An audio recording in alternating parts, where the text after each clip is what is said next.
Abra comigo a sua Bíblia, por favor, na carta que o apóstolo Paulo escreveu à igreja de Filipenses, aos Filipenses, capítulo 4, versículo 19. É o texto bíblico que vai orientar a nossa reflexão nessa noite. Filipenses, capítulo 4, versículo 19, diz assim a palavra do Senhor: E o meu Deus, segundo a sua riqueza em glória, há de suprir em Cristo Jesus cada uma das vossas necessidades. Vou repetir. E o meu Deus, segundo a sua riqueza em glória, há de suprir em Cristo Jesus cada uma das vossas necessidades. A palavra de Deus, meu irmão, minha irmã, ela está repleta, cheia de promessas do Senhor para a nossa vida. E como é bom a gente ouvir isso, não é? Como é bom a gente se lembrar daquilo que Deus tem nos dito ao longo da história, através da sua palavra, através da pessoa do seu Filho Jesus Cristo, especialmente em tempos difíceis como os nossos. Não é? Essa promessa desse texto do versículo 19, ela está num contexto muito específico que é muito caro para mim e para você também. Por exemplo, se a gente voltar alguns versículos nesse mesmo capítulo, aí no versículo 11, a gente vai ver o apóstolo Paulo falando para a gente sobre contentamento. Ele consciente de que pode viver em toda e qualquer situação que se apresente diante dele. Ele fala que aprendeu a estar humilhado, aprendeu a estar honrado. Ele fala que em tudo, em todas as circunstâncias, ele já tem experiência. Por quê? Porque ele pode encarar cada situação da vida que se apresenta diante dele, porque ele pode todas as coisas naquele que o fortalece. E aí no final desse capítulo, caminhando para o final desse capítulo, no versículo 19, a gente vê esse texto extraordinário que nós lemos agora. Mas é muito impressionante, né? E o meu Deus, segundo a sua riqueza em glória, há de suprir cada uma das vossas necessidades em Cristo Jesus. A gente fica pensando, né? O que é isso? É um cheque em branco que Deus assina para nós? É o quê? É só esfregar a lâmpada e pedir que logo o nosso desejo se realizará? Para a gente entender o contexto dessa promessa e dessa palavra do apóstolo Paulo, a gente precisa voltar um pouquinho também. A gente precisa voltar ali no versículo 14 desse mesmo capítulo e ler do 14 ao 19. Eu faço a leitura aqui nas minhas anotações, você acompanha aí na sua Bíblia, por gentileza, porque o apóstolo Paulo diz assim, para ajudar a gente a entender isso aqui. Todavia, diz o versículo 14, fizestes bem, associando-vos na minha tribulação, na minha luta, na minha dificuldade.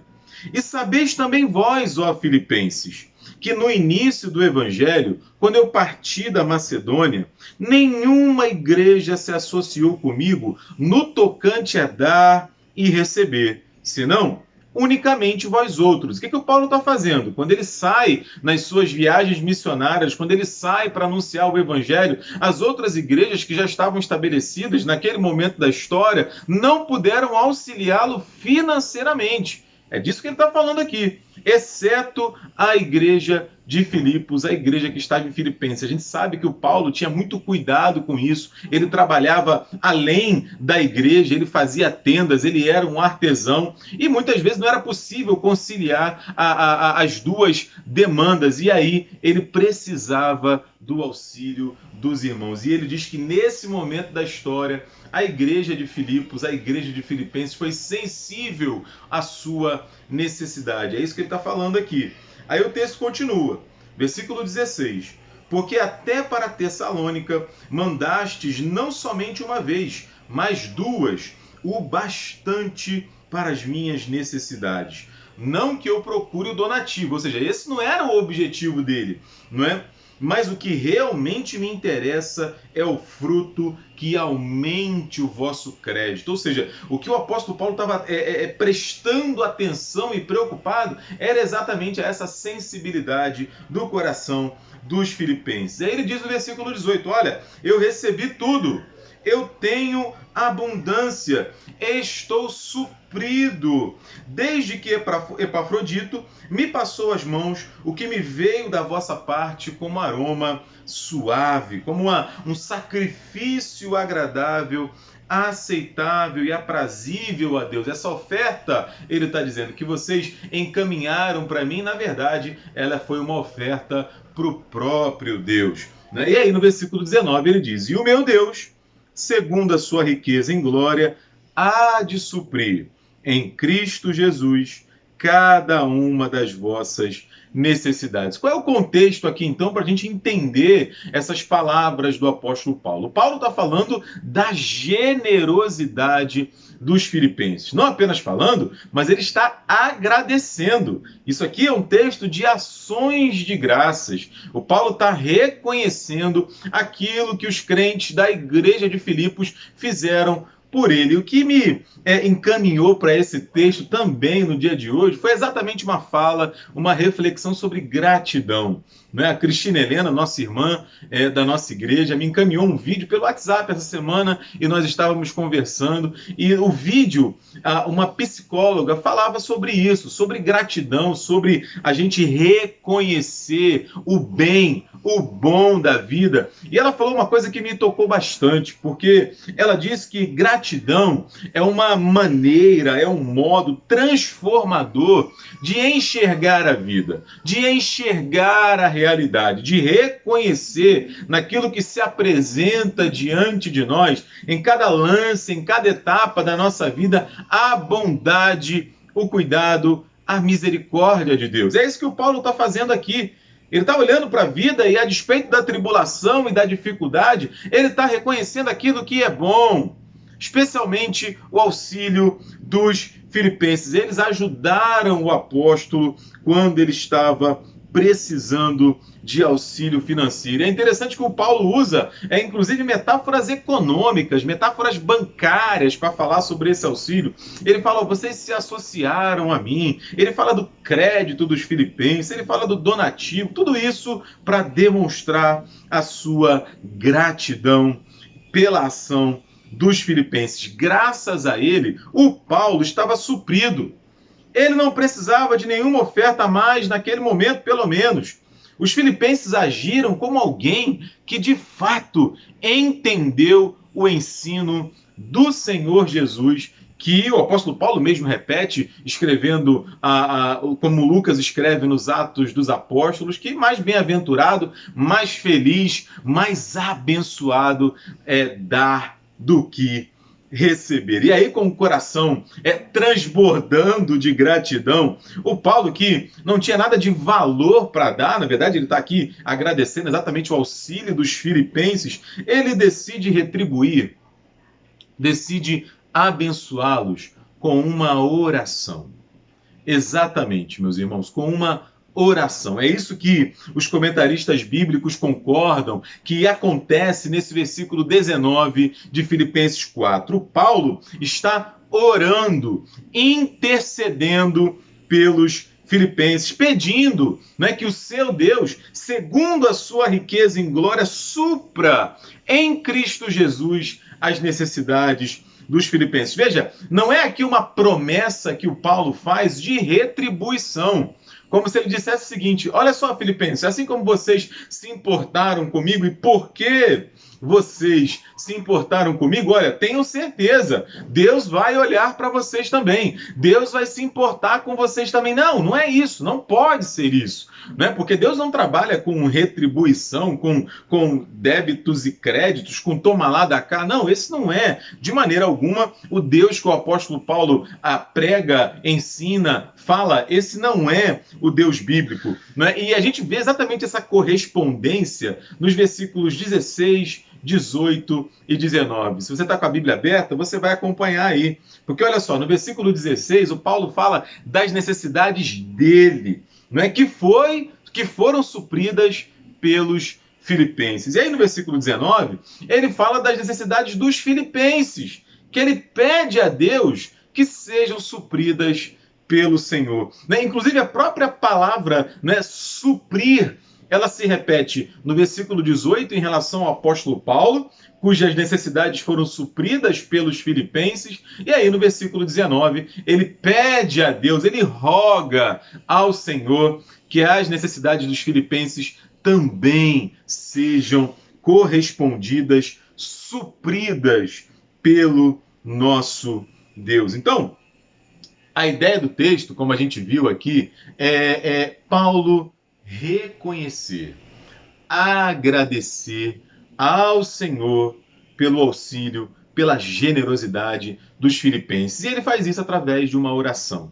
Então esse é um texto que fala para a gente de gratidão, esse é um texto que fala para a gente de generosidade, esse é um texto que fala para a gente de confiança em Deus, confiança nos seus propósitos, confiança na segurança que Ele proporciona para mim e para você. Por isso, diante disso, diante dessa reflexão introdutória a esse texto, eu quero recolher algumas lições com vocês baseadas nos trechos desse versículo 19.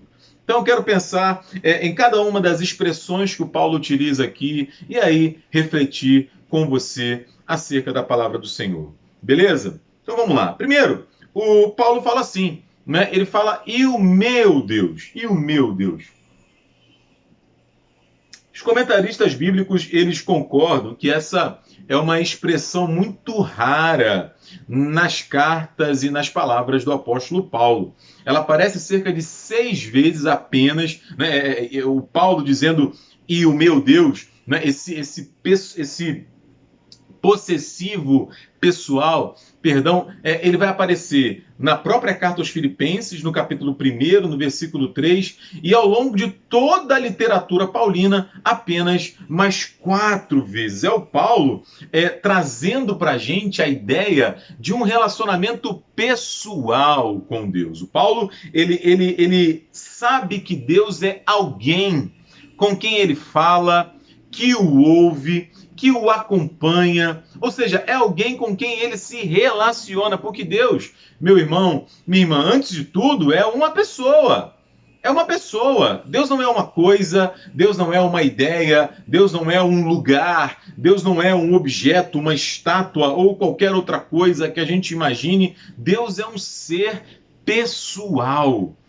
Ele é transcendente, ele é sobrenatural, ele é inimaginável, inconcebível para a gente na sua totalidade? Certamente, mas ainda assim ele é uma pessoa que nos chama a um relacionamento pessoal, meu irmão, minha irmã, a um encontro, e é isso que Paulo está mostrando para a gente.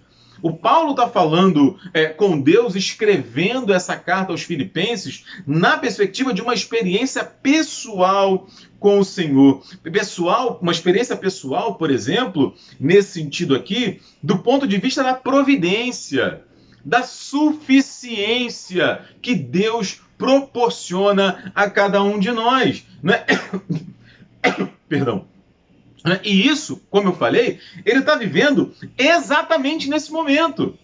Exatamente nesse momento, porque os filipenses estão demonstrando toda a sua generosidade ao apóstolo Paulo, e Paulo sabe que isso se dá pela ação do Espírito Santo na vida dos filipenses. Então, ele que já viveu isso na sua vida muitas vezes, ele fala agora aos filipenses, fala, olha, confiem em Deus.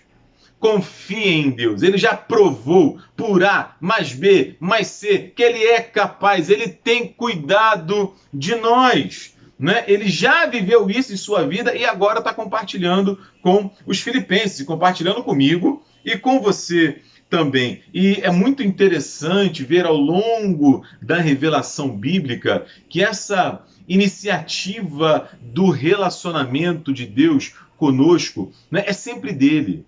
É sempre dele. Se a gente voltar lá no início da história, é Deus quem ia se encontrar com Adão e Eva na viração do dia. Né? Na verdade, voltando mais um pouquinho, é Deus quem cria Adão, é Deus quem cria Eva, é Deus quem vai ao encontro de Abraão, quando ainda era Abrão, lá na terra de Ur, dos caldeus, é Deus quem aparece a Moisés na sarça ardente, é Deus quem manda chamar Davi. Quando os seus irmãos o esqueceram, quando seu pai o esqueceu, é Deus quem manda chamá-lo. É Deus quem encontra o próprio apóstolo Paulo no caminho de Damasco, lá em Atos capítulo 9. É Deus quem nos encontra nos lances das nossas vidas, meu irmão, minha irmã. Ele sempre toma a iniciativa. É Ele quem toma a forma humana, caminha entre nós para se revelar inteiramente na pessoa do seu Filho Jesus Cristo. Não apenas isso, ele ressuscita o seu Filho que ascende aos céus e agora o seu Espírito Santo habita em nós. Ele habita em nós, isso é relacionamento pessoal, isso é experiência de contato com o Senhor. A pergunta que fica para mim e para você, é claro, né, se a gente tem desfrutado dessa presença e dessa relação pessoal extraordinária a ponto de dizer: Senhor, Tu és o meu Deus, Tu és o meu Senhor. E o meu Deus, segundo, diz o apóstolo Paulo. Segundo, algumas traduções, dependendo da tradução, vai trazer de acordo com. E aí um comentarista bíblico, o Ralph Martin, ele diz o seguinte: veja, a recompensa, ela não é meramente da riqueza divina, mas também de acordo com a sua riqueza, numa escala digna de tanta riqueza. E aí tem uma ilustração do Ray Steadman que é interessante, que ajuda a gente a entender isso aqui. Qual é a diferença, né, de acordo com a riqueza e da riqueza? Ora, pensa no seguinte, você vai encontrar, você tem uma ONG, né, uma ONG que tem uma causa muito justa, e aí você vai encontrar um homem que é milionário, uma pessoa muito rica, que tem muitos recursos. E aí você vai até esse homem em busca de um donativo, em busca de uma doação para a sua ONG. E esse homem ouve e atende você, atende o seu pedido. Só que ele doa para a sua ONG R$5. R$5. Ora, né, comparando com as capacidades e os recursos desse homem, R$5 é uma quantia irrisória. Ou seja, ele doa da sua riqueza. Ele não doa de acordo com a sua riqueza. Sem dúvidas nenhuma, se ele fizesse uma doação de acordo com as suas riquezas, esse valor doado seria muito, muito maior. É exatamente sobre isso que o apóstolo Paulo está falando, e é um texto bíblico que nos ajuda também a entender isso aqui, não é? Que é o texto da viúva pobre, daquela viúva que dá de todos os seus bens. Então, Jesus observa lá em Marcos capítulo 12, dos versículos, perdão, estava procurando aqui nas anotações, lá em Marcos capítulo 12, dos versículos 41 ao 44, Jesus observa gente que dá muito, né? Mas que dá daquilo que sobrava. Enquanto ele observa, por outro lado, uma viúva pobre que dá de tudo aquilo que ela possuía, ou seja, ela doa de acordo com as suas posses. Veja, meus irmãos, eu gosto muito do presbítero Eduardo Oliveira, gosto muito dele por ele mesmo, né? É claro, mas também gosto muito quando ele fala, ilustrando também isso aqui que nós estamos conversando, que Deus não é dizimista. Deus não é dizimista, meu irmão, minha irmã, porque Ele não nos abençoa com apenas 10% daquilo que Ele poderia nos dar. Deus nos abençoa com 100% das suas bênçãos, e isso é extraordinário. Aliás, é o que a gente vê no texto mais famoso da Bíblia Sagrada, que é o texto de João, capítulo 8, versículo 16, quando João diz que Deus amou o mundo de tal maneira que deu. E aí deu o quê? Deu riqueza, deu poder, deu sabedoria, deu entendimento, deu terra, deu propriedade. Não! Ele deu de si, dando o seu próprio filho para que todo aquele que nele crê não pereça, mas tenha a vida eterna. Porque Deus, meu irmão, minha irmã, Ele não nos dá esmolas. Deus não nos dá do que sobra. Deus não dá por pena. Mas como o apóstolo Paulo nos lembra aqui, ele nos dá segundo, de acordo com as suas riquezas. Né? E é claro, eu falo isso aqui uma primeira vez agora, que isso aqui é, assim, é uma maneira da gente entender, se aproximar, vislumbrar o significado disso, porque vai muito além. Né? Vai muito além. Aquilo que Deus nos abençoa e nos concede, né? Vai além do material, invade a realidade espiritual. É por isso que a Bíblia fala, por exemplo, através do apóstolo Paulo mesmo, de paz que vai além do entendimento. Porque o nosso entendimento, a nossa razão, observa a realidade e as circunstâncias e às vezes é muito difícil, de acordo com o que a gente observa, encontrar paz, encontrar sentido, encontrar razão naquilo que está acontecendo. É por isso que a paz de Deus excede o entendimento, vai além, vai além. Né? O próprio Senhor Jesus Cristo fala para a gente de vida e vida abundante, que não tem a ver com dinheiro, não tem a ver com casa, com carro ou com qualquer coisa que nós possamos amealhar ao longo da nossa vida, não. Né? Então esse texto ele dá uma ideia para a gente das bênçãos de Deus para nós. O apóstolo Paulo ele sintetiza isso lá em Efésios capítulo 1, versículo 3. Quando ele diz assim, ó, bendito seja o Deus e Pai de nosso Senhor e Salvador Jesus Cristo, que nos tem abençoado com toda sorte de bênção espiritual nas regiões celestiais em Cristo. Esse é o nosso Deus. Esse é o nosso Deus que nos abençoa segundo. E aí a pergunta que fica aqui, retornando àquela reflexão que já fizemos anteriormente, é exatamente a seguinte, né? Será que Deus tem dado a nós, temos tido olhos para enxergar com gratidão aquilo que Ele tem feito chegar às nossas mãos, a forma como Deus tem conduzido a nossa vida e a nossa caminhada, né? Porque a gente canta o hino de número 62 do Inário Novo Cântico, a gente agradece, por exemplo, eu não vou cantar, né? Não vou fazer isso com você, jamais, né? Mas o Inário nos ajuda a cantar dizendo, graças te dou por tudo o que me deste. Primeiro a salvação em meu Jesus, graças te dou por tudo o que fizeste por esse pecador salvo na cruz. Deus tem nos dado, meu irmão, minha irmã, vida nova, horizonte novo, perspectiva de futuro. Isso deve encher o nosso coração de gratidão. E ele faz isso, né, continuando, segundo a sua riqueza.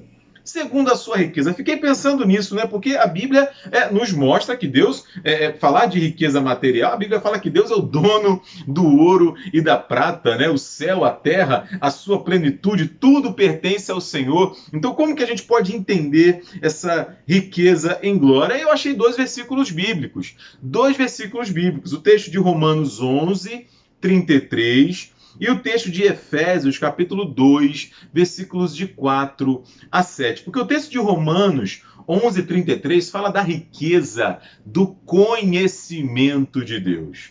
Né? O apóstolo Paulo meio que assim irrompe ali no meio da carta aos Romanos, no capítulo 11, numa oração, numa canção, numa poesia. Ele diz assim, ó profundidade da riqueza, tanto da sabedoria como do conhecimento de Deus. Quão insondáveis são os teus juízos e quão inescrutáveis os teus caminhos. O que o Paulo está falando aqui? Ele está falando de um conhecimento que vai além do nosso, de uma sabedoria que vai além da nossa, de um pensamento que é mais alto que o meu e que o seu, porque a gente enxerga até determinado ponto, a gente compreende, a gente entende até determinada altura. Mas Deus não.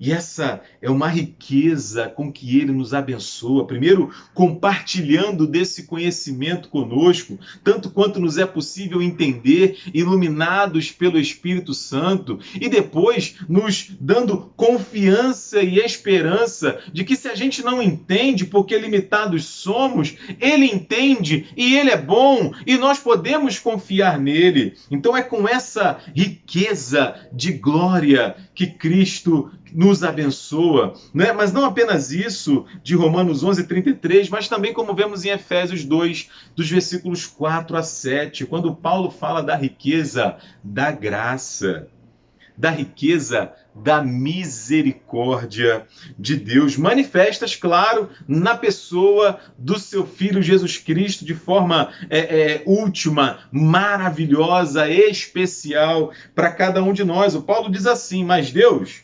sendo rico em misericórdia, por causa do grande amor com que nos amou, e estando nós mortos dos nossos delitos, nos deu vida juntamente com Cristo, por causa da riqueza da sua misericórdia, né? E não apenas isso, ele fala: e pela graça sois salvos, e juntamente com ele nos ressuscitou, e nos fez assentar nos lugares celestiais em Cristo Jesus, para mostrar nos séculos vindouros a suprema riqueza da sua graça em bondade para conosco em Cristo Jesus. A história da salvação, meu irmão, minha irmã, ela é a história de Deus dividindo da sua riqueza conosco.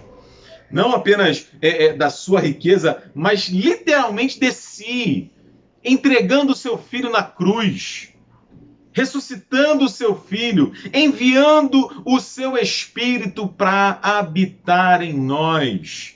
É disso que o apóstolo Paulo está falando quando diz que Deus nos abençoa segundo a sua riqueza em glória, né? Aí ele continua a oração: e o meu Deus, segundo a sua riqueza em glória, há de suprir em Cristo Jesus. Nós jamais podemos esquecer de Cristo Jesus, meus irmãos, porque é Cristo Jesus quem mantém o universo. É Cristo Jesus quem entrega a vida a cada um de nós, a supre, a mantém. O João, apóstolo, no prólogo do seu evangelho, no capítulo 1, no versículo 3, ele diz isso. Ele fala: todas as coisas foram feitas por ele, e sem ele, nada do que foi feito se fez. Por isso, com profunda confiança nessa promessa e no poder de Cristo, o apóstolo Paulo, nessa mesma carta aos Filipenses, se a gente voltar um pouquinho, lá no capítulo 1, no versículo 6, o Paulo vai dizer assim: eu estou plenamente certo de que aquele que começou a boa obra em vós há de completá-la até o dia de Cristo Jesus. Ele nos supre em Cristo, meu irmão, minha irmã. Então, o meu Deus, segundo a sua riqueza em glória, há de suprir em Cristo Jesus. E aí a gente chega no ponto que nós começamos a falar: cada uma das vossas necessidades. Né? Diego, é impressionante isso, né? Como assim? Como eu falei anteriormente, isso é um cheque em branco, né? Vale tudo. Deus está com o cofre aberto dos seus depósitos, despejando sobre nós todos os nossos desejos? Não, é claro que não. O texto não está falando disso. O texto está falando de necessidades. E aí a gente precisa entender aqui, com muita parcimônia, com muito cuidado, o que são de fato necessidades. Porque não precisa fazer um exercício assim muito profundo para assumir que hoje algumas coisas que a gente considera necessárias, na verdade não são. Né? Elas são importantes, sim, têm o seu lugar, sim, mas não são assim necessárias absolutamente para a nossa vida. De que você está falando, Diego? Eu estou falando, por exemplo, do telefone celular. Né? O telefone celular. Não é? Ah, Diego, mas o telefone não é necessário? O meu avô passou a vida inteira dele sem um telefone celular, e provavelmente o seu avô e a sua avó também. não é? Pensando aí uma geração, 2 gerações atrás, ninguém tinha telefone celular. Não é? As pessoas viviam sem o telefone celular, por mais impressionante e estranho que pareça, não é? As pessoas viveram durante muitos séculos sem o telefone. Diz que você tem problema com o telefone celular? Não, não é isso que eu estou falando. Não é? Aliás, eu estou usando um telefone para gravar, inclusive, esse sermão, essa mensagem, não é? Mas a gente precisa, assim, colocar as coisas no seu devido lugar. Esse é o ponto. O telefone, é claro que é importante, todos nós o utilizamos, mas é impressionante, por exemplo, sair de casa sem o telefone, esquecer o telefone celular. Né? Eu já ouvi gente falando assim, não, Diego, olha só, parece que eu tô nu. Parece que eu tô nu, assim, eu me sinto, tá faltando alguma parte de mim porque eu esqueci o telefone celular. Não apenas o celular, porque tô falando mal pra caramba do telefone, mas não só o telefone, vários outros apetrechos e acessórios tecnológicos que ajudam muito a nossa vida, fazem muita diferença, não é? Facilitam a nossa caminhada, mas eles não são necessários à vida, não é? Necessários à vida, eles são importantes, é claro. E aí é por isso que eu estou falando que a gente precisa observar com muito cuidado isso, porque o mercado, né, a cultura, a realidade que a gente vive, né, isso parece que é uma máquina, né, é uma fábrica de necessidades que vai impondo sobre mim e sobre você demandas de consumo que a gente imagina precisar de algo, quando na verdade, né, pode nos ajudar muito, pode facilitar a nossa vida, mas existem outras coisas que são realmente necessárias